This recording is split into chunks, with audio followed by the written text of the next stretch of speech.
It's not easy salvaging your clothes from rubble, but the BASSAM family has little choice. Their home in Raqqa was hit by an airstrike as ISIL was driven out. They'd been living in displacement camps, but life was so tough there, they've moved back. BASSAM fears her children could step on a mine or an unexploded munition.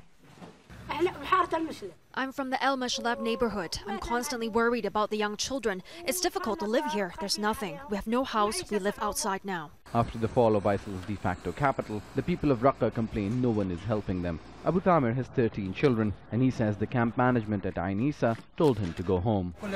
Look at this. The house is gone. There's nothing left. Nothing to eat or drink. We need something to survive. Raqqa was once home to more than 250,000 people. After nearly 5 months of fighting, 80% of the city is destroyed.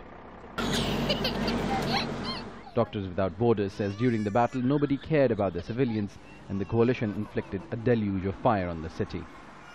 Reconstruction is estimated to cost billions of dollars, but since ISIL's defeat in October, few have announced the willingness to foot the bill or even provide basic infrastructure, healthcare and education. The ancient city was a crown jewel of empires dating back more than 2,000 years. It's never been leveled like this before. Beyond the river Euphrates was ISIL's capital Raqqa, which was under their control since 2014. Now the city has been taken over by Kurdish-led forces, but it remains in ruins and ISIL elements are still being cleared. Fighters continue to discover weapons dumps. ISIL took these guns and ammunition from the Syrian army. Generally the area is safe, but there are some ISIL weapons left. To protect the people, we are demining the city. We are here to protect civilians.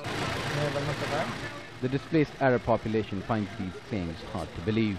People wouldn't comment on camera, but many say they're under another occupying force. Kurdish YPG fighters deny accusations that they've cleansed Arabs from their towns and villages. But unless there's a serious push to rebuild and rehabilitate, Raqqa's gaping wounds bear the risk of fostering some other group like ISIL. Osama Bin Javiad, Al Jazeera, on the western bank of the Euphrates River.